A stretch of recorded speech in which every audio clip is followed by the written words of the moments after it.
And let's dive into it. I'm glad that there's so many people here because this is a subject that I think a lot of us really have trouble with. But with a few strategies and just conceptualizing or reconceptualizing how we think about this whole topic, I think we can get our head around it and be able to approach it more mindfully. So we're talking about discounting your art, and here are the meeting notes. Cool. Everyone can see that, right? You can just type a one in the comments if you can see that. And I'm gonna just kind of dive into it. Right.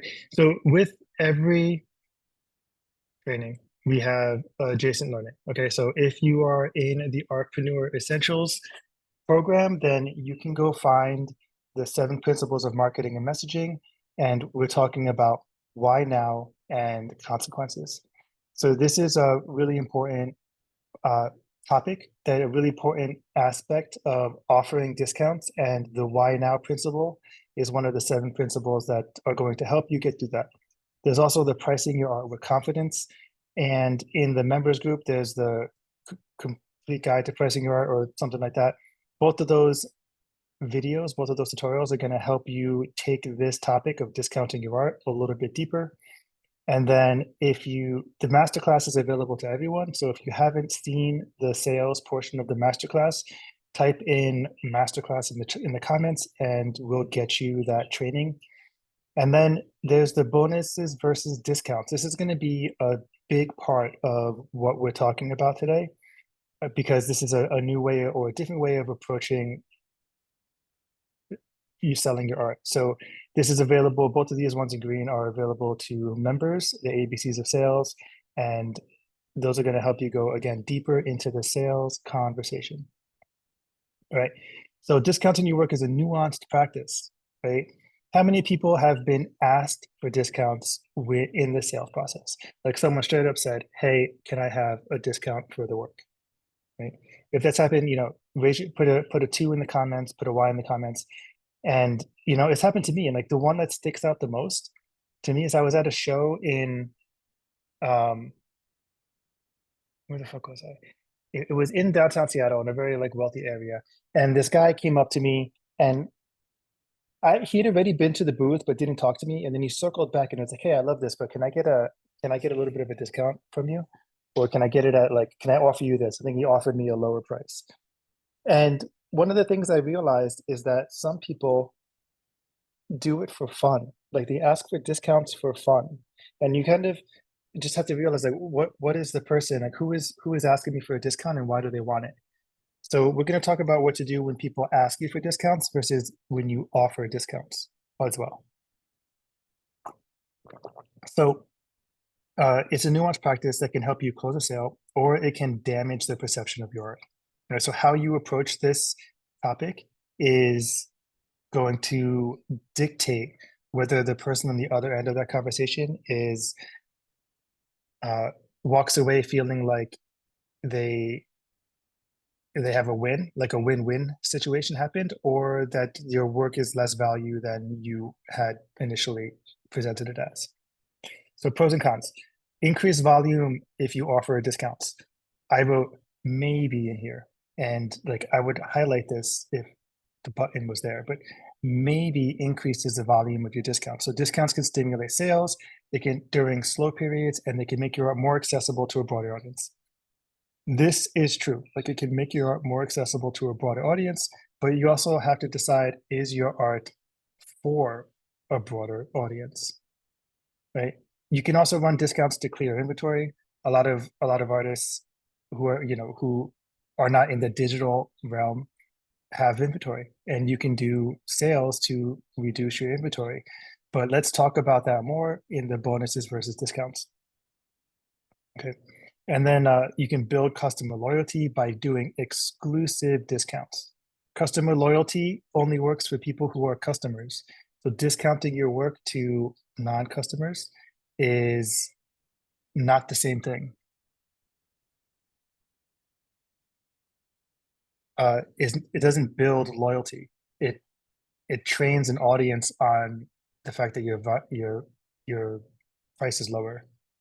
Jeff says I'm Filipino, and that's how they do everything here. I hated going to swap meets with my mom because they would try to bargain everything.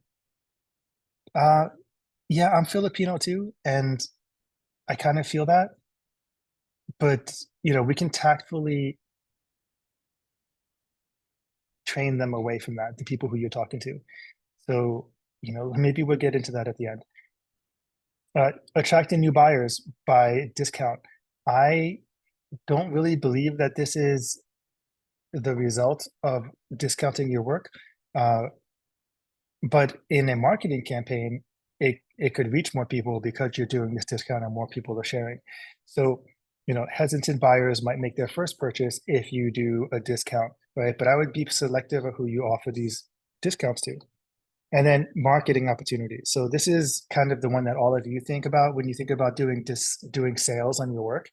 And how many people have offered or done like an email broadcast or shout it out on their social media, like, hey, I have a sale happening, and just kind of more or less randomly decide that it's time to do a sale. I know I see it all the time, so you don't have to admit to that. But it can be. Here's the cons. And I feel like some of you know this like intrinsically. Offering discounts reduces your perceived value. Frequent discounts can lead to the perception that your work is less than full price. And this is the problem with a lot of people who are in the art storefronts program or who follow that mentality or that marketing ethos about just discount, discount, discount. Hey, it's for sale. Hey, it's for sale. Then that is you're basically, if you offer frequent discounts, then you're basically saying that your your assumed original price is a price markup, right? Hey, Mark, I know you're a tacit member, but I'm not taking other people on the call for coaching over coffee. It extends the conversation too much, but we can definitely talk about this more in depth in the members group if you have a specific question that you don't want to write in the comments. Expectation of future discounts. So what I just said kind of goes in hand. Like people are just going to be accustomed to the fact that you discount, so they're just going to wait for the next discount opportunity before buying. Reduces your profit margins. One thing that you have to consider um, when you're doing discounts or sales or charity events and whatnot is that you still have to pay taxes on your sales. So if you discount your work 20%, and then you still, the cost of doing business is like 30%, and then you're still paying 24% more. I mean, you're just reducing the amount of money you're taking in, and you can't survive as a business by constantly discounting your work.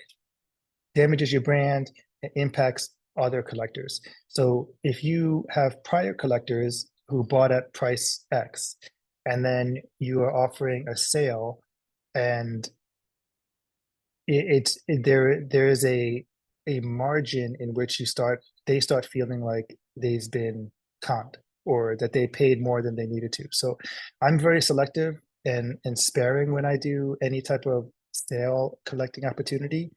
And I know that if I'm planning on a sale, when we'll talk about marketing sales here in a little bit, um, and someone is getting close to the time when I plan on launching my sale, I'll tell them about it because I don't want them to feel like they just paid more for their Nike shoes when they could have waited a week and bought it for less. Right. So do you offer a discount or not? You can offer discounts, do not yield to discounts. Right? So you should be in control of when and how much and how often you discount your art. It shouldn't be up to it. You shouldn't put the ball in the customer's hands when they come up to you and they say, hey, can I get this at a discount? Okay. So I've seen a variety of ways that you can counter when someone asks you for a discount. So here's one that just came to me when I was writing this, right? So someone says, hey, Jason, I like this work, but can I get it for 4,000 instead of 5,000? Like my budget's $4,000, right? And I would say something to this effect. You can memorize this and then you can customize it to your style and your what is that word? just the way you talk, right? Your style.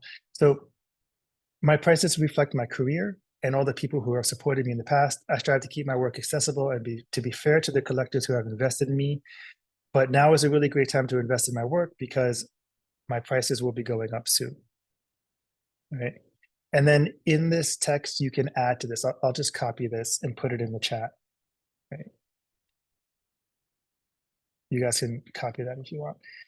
So you can also say like here, if someone is offering like 4,000 instead of 5,000, you can say here are a few pieces that fit your budget. And then you can also offer payment plans if you have payment plans to fit into that person's whatever their budget is or whatever their proposed buying power is. But the basis of this response to your work, to your art, is that I wrote it down. So you first express gratitude in your response. I used to be really bad at this.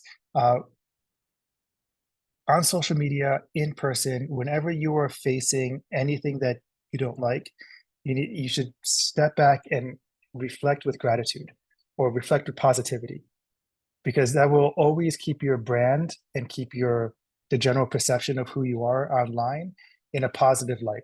And then in addition to that, on social media, especially, negative commentary, negative uh, conversation either gets downvoted by the algorithm or doesn't get counted as points at all. Right. And I got this straight from Mark Zuckerberg in an interview he was doing on how they deal with negative responses on social media. So if someone comments on your work and they don't like it, or they say something mean about your work, always respond with gratitude or with positivity so that it doesn't count against you in any way. Using this line, like my past collectors who have invested in me, or some version of this line, leans on social proof, which is the 7 principles of marketing, and helps you reinforce the value, or is a value add and is anchor pricing to your work. It's like, hey, I know you want a discount, but look, 10 people, 20 people, this piece is 50% sold out, and everyone who bought it before has bought it at the asking price. So I know what it's worth. And not only do I know what it's worth, other people know what it's worth.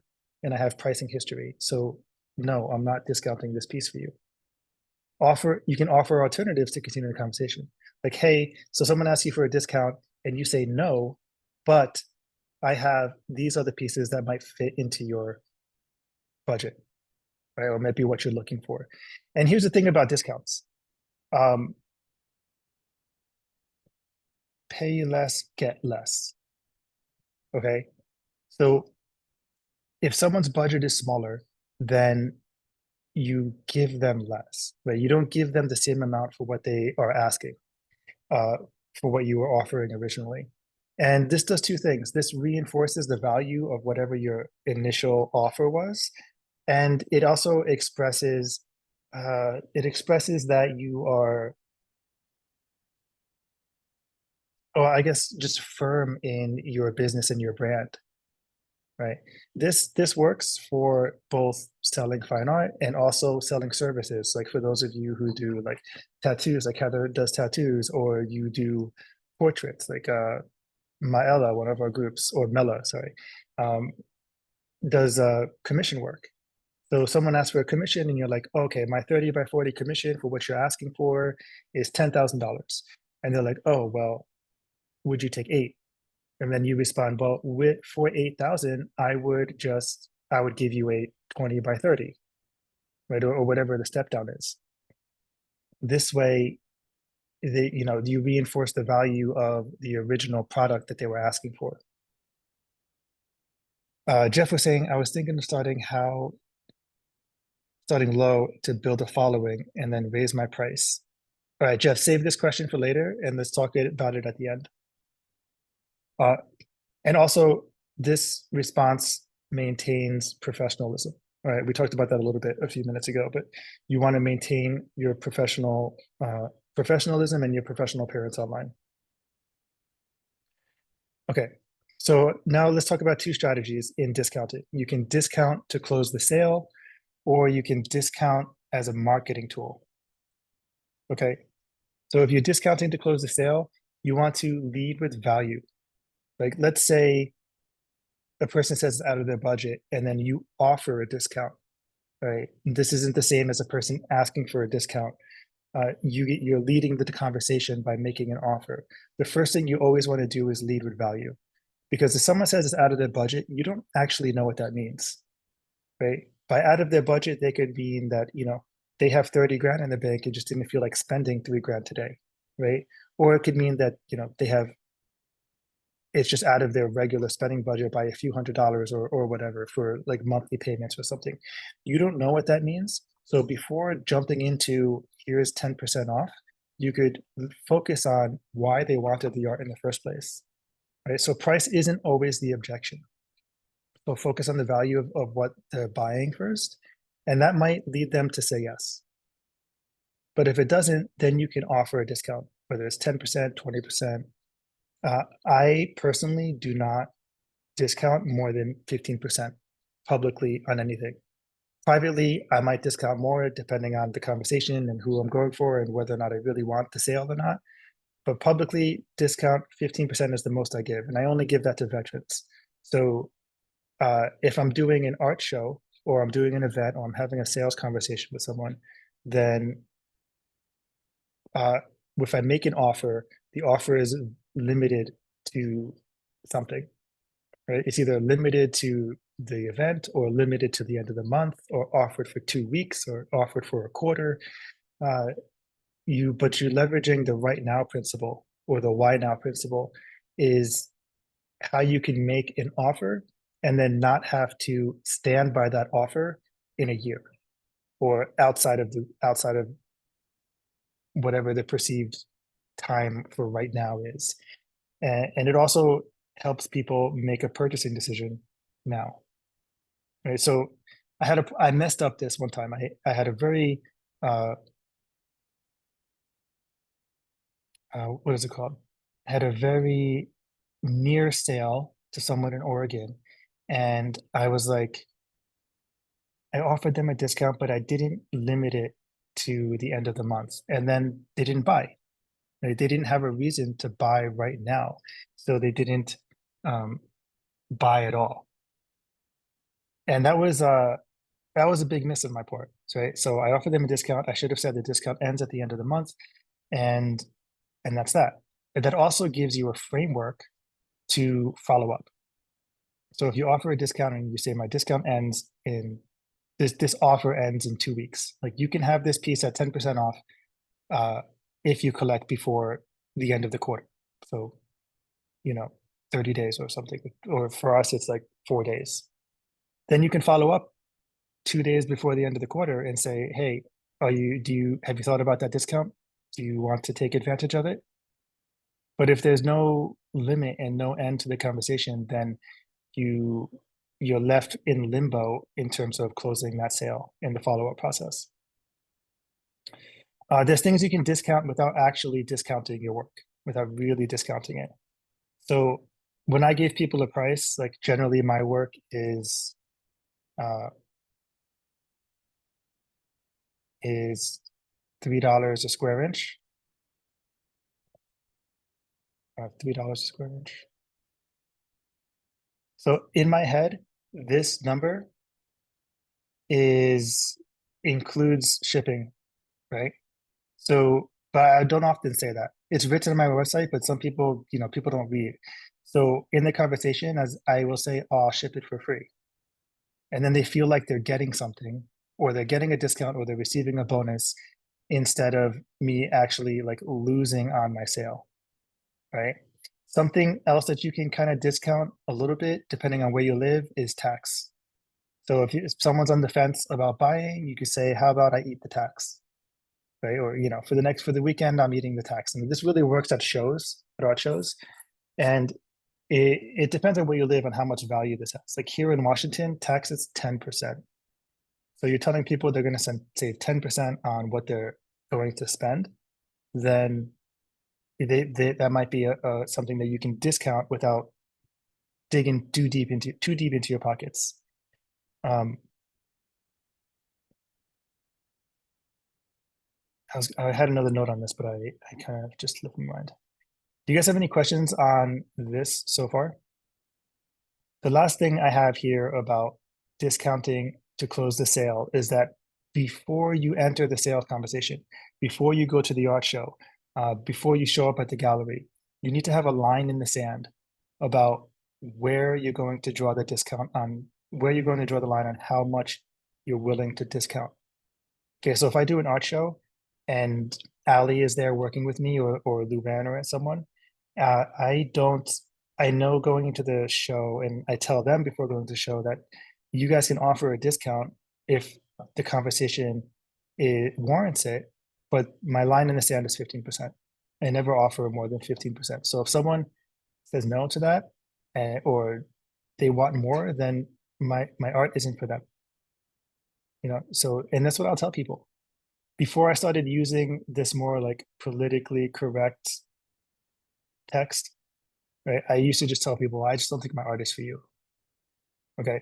So, but this one is way nicer to say. And it keeps you and it maintains that professionalism. So have a line in the sand that you will not cross. This will keep you happy. All right. This will keep you feeling good about your sales or the sales that you walk away from. Right. Also, I have this note here, and I think it applies more later, but I'll go over it. So you can create exclusive discounts for collectors and top fans, right? So you can discount to close a sale, or you can discount to close future sales. So I have a standing offer that anyone who buys my work, once they get the work and they're happy with it on the wall, I always say, you all of my collectors get 15% off for the next 3 months, right? For 1 quarter. And that lets me follow up with them over the next quarter about how happy they are with their work. And then before the quarter ends, like, are you ready for your second piece? So you can create exclusive discounts for people who are closest to you. We're running a little long. I hope you guys can hang out. Does anyone have any questions on discounts to close the sale? Gotta refresh this. Cool. I'm going to plow on. You can toss those questions into the chat whenever. All right, discounted as marketing events. So if you're going to market a discount, right? Like how many people are planning to do an Easter discount, right? Just write Easter in the comments. If you have it in your head that on Easter weekend, you're going to say something like, hey, it's 10% off, 20% off.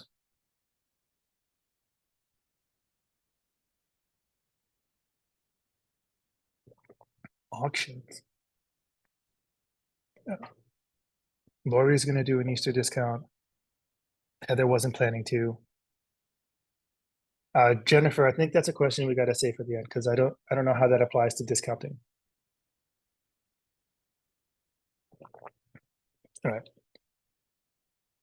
Either some of you really aren't planning it or you're not willing to admit it, to say that you're going to toss in the pot that you have a discount over Easter. If you, in order to run a marketing event, that requires planning, right? And generally you need to warm up your audience and get them used to seeing you show up in front of them before you show up with an offer that's kind of like a right now offer, like a discount for a Memorial Day weekend or Easter weekend. So if you're watching this in the replay and you're like, oh yeah, I was going to talk about an Easter sale, and you didn't warm up your audience for the last 2 months, then your Easter sale is going to fall kind of flat, right? You're not going to get anyone responding to it, and you're going to wonder why. Because you have to warm them up, right? So jab, jab, jab before right hook, and this is nurturing your audience before making an offer. So in my estimation, like if you ever got one of my like quarterly marketing plans, if I would look at like May or Memorial Day, and I would start warming up my audience now. 1 or 2 emails a week, show up more on social, respond to every comment, invite people to your email list, nurture those new people. And then when May comes around, all these people who have been opening your emails for the last 2 months see an offer, they're more likely to open it, they're more likely to read it, right? So if you're going to do discounted as market events, you can do theme-based discounts, which is like holiday events or there's just a ton of themes. I can't really think of them right now, but easy, a low hanging fruit is, like Memorial Day, Labor Day, Midsummer Sale, uh, Christmas, New Year's, things like that. You could do limited time offers. So you have a new release on your art. So you have a 2 week, first people to buy in 2 weeks, there's a discount for the first 2 weeks of collecting. Black Friday is another one. Um, you can do VIP offers, which is like creating exclusive discounts for certain people. Um, a discount for prior collectors. You can create bundles, right? Or you can do flash sales, right? But in order to do a flash sale, you have to have a really warm audience. Okay.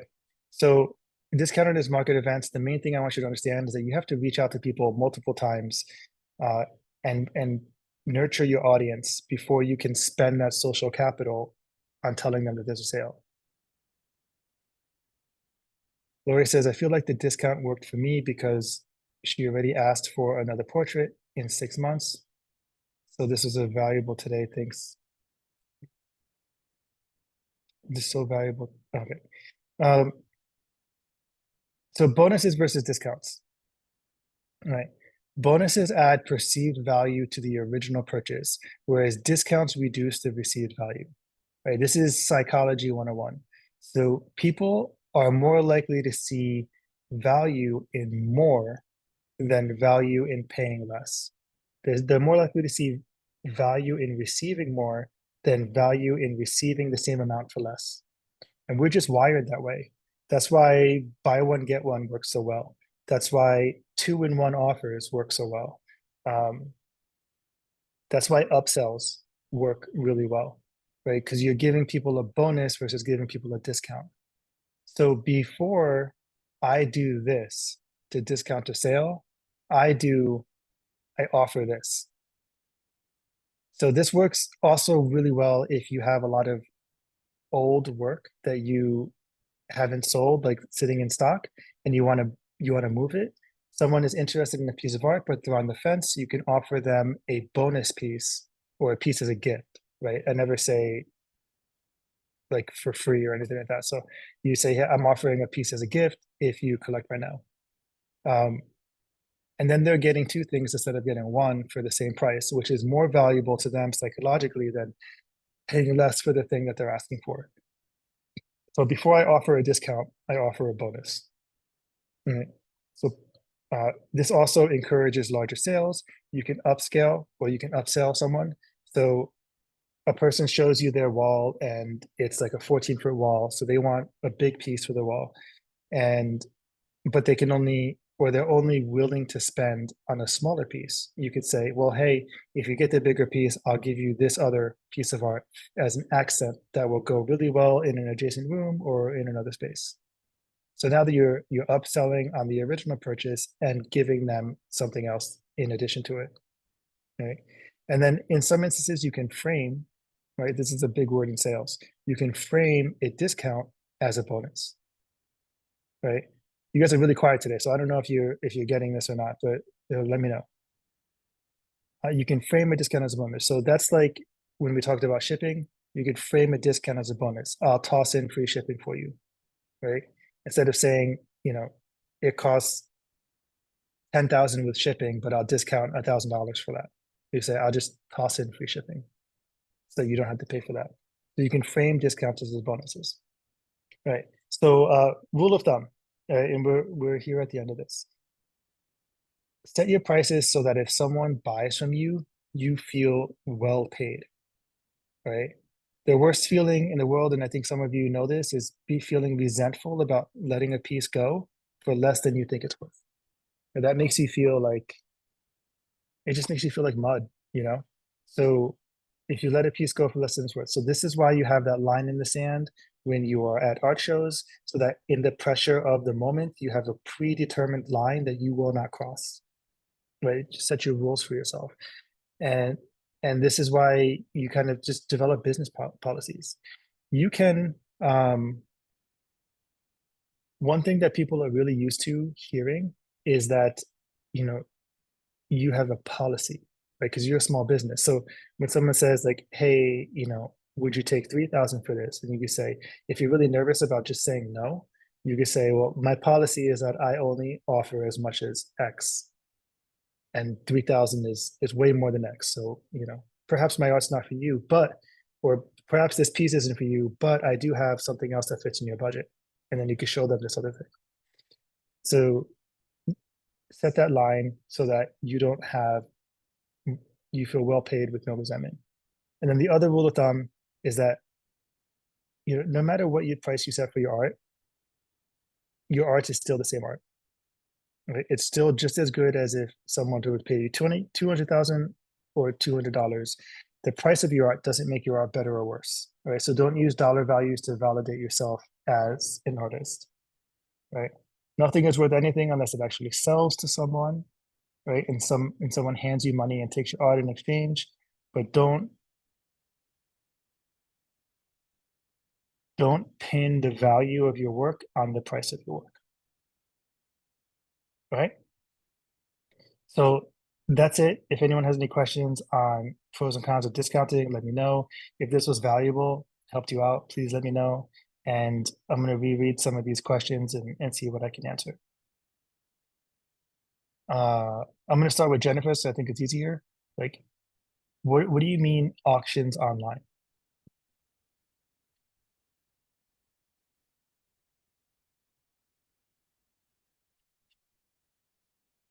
Where did it go? This book. Because in auction, so maybe like the line in the sand on the auction is your reserve price. So, if having a bid, yeah, that doesn't make sense. If you could write that in buy now price. Um, yeah, your buy now price should be below or should be beyond the line of your line in the sand. So, having buy it now prices does two things. One, it takes the motivated collector who sees value in your work and they can just buy it, right? Without having to risk spending more, right? But it also makes the auction price a little bit more attractive to start the auction. And so if you're online, the auction doesn't start until someone puts in the first bid. And then from there, the price could go anywhere, as high as the moon, right? And the person who's placing that minimum bid risks losing the art by not buying it now. So your buy it now price could reinforce the value of the minimum bid price, and also reinforce the value of uh, not losing the art at the same time. Just your buy it now price should be significantly above your minimum bid price. So that's how I would do that. Jeff said, I was thinking of starting low and to build a following, then raise my price as people are interested and my original price and label it as a higher price, but label it discounted. Right? Is that a good way to pull a discount, but increase it from then on? Okay. Huh? I'm mumbling. Yeah, I'm trying to interpret his question. So starting at whatever you feel like your price should be valued at now, and then increasing your price as you get consistent sales, that's a strategy. Right? So my price goes up every 6 months, or my price goes up after X amount of sales. That's a legitimate strategy, but raising your price and then offering it at a discount is kind of like bad marketing, I think, or it's not something that I would do. But yeah, starting low and then going up high. But the thing about this strategy is that the people who are buying your art at a lower price are not going to be the same people who are going to buy it at a higher price.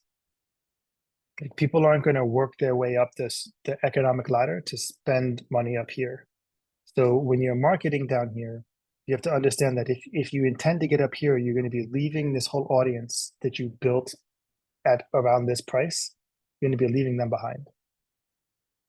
And you know, I saw this a lot in the NFT space where people are like, set your prices low so you can build an audience, and then those people will buy your higher price stuff. And like I never believed that that would work, but I went ahead and tested it, right? And I have a shit ton of sales. I have 1,800 NFT sales, almost 1,900 at a lower price tier. And I knew going into it that these people weren't going to be my higher end customers. And they haven't. Like, not a single one has stepped up and been like, I'm going to buy something in my higher echelon. So I have an audience and a fan base in the NFT space, but I am not taking customers from down here and sliding them in up here. It doesn't happen. People don't transition between economic brackets like that, or they rarely do. So I mean, you'll hear success stories, you'll hear like small stories. Like I do have a very small amount of people who have bought something bigger or transitioned to buy something physical, but it's not enough to warrant this it as a strategy overall.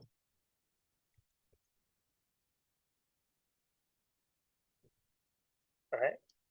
So I'm going to give it like a minute if you guys have any questions about discounting or adding bonuses to your art.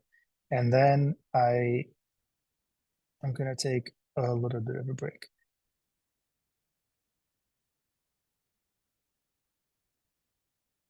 So if you have them, let them flood in. If not, that's cool too. That just means I was super thorough. There'll be an email with the replay and with this document. So check your email if that's what you came in here. If you want that. Um, Heather says, so if I'm marketing lower and higher price items, yeah, you're marketing to two different demographics.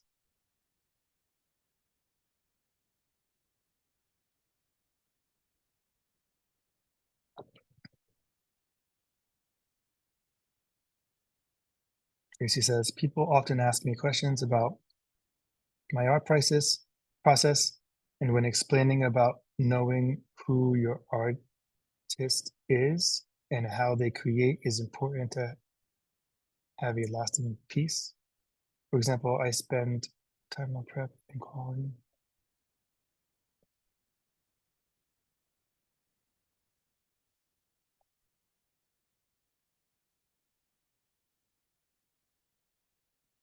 Uh, yeah, okay, Tracy. Um,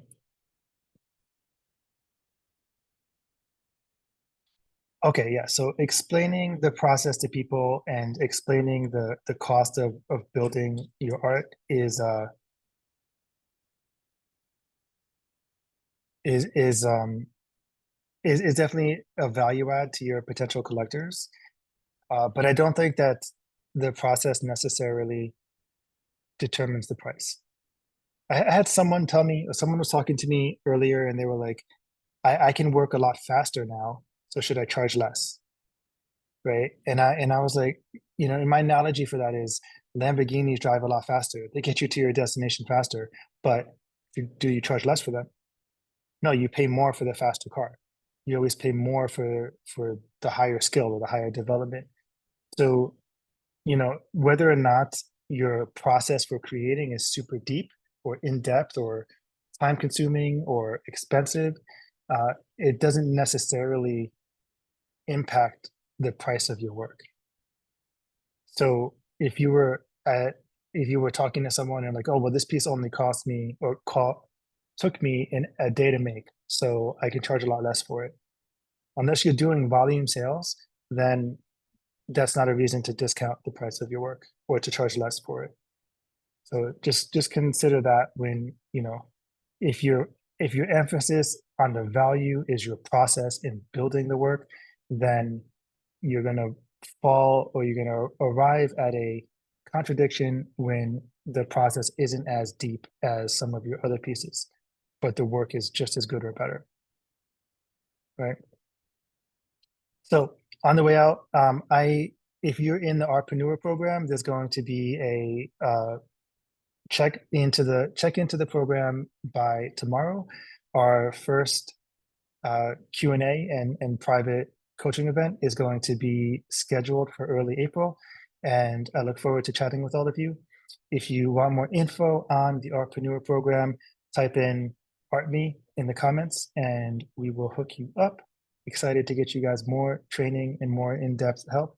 And I will see you guys next Thursday.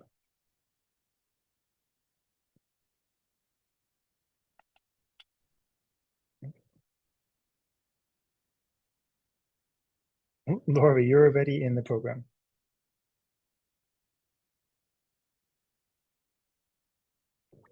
Heather, you'll just go to the main menu, the landing page for the Artpreneur program.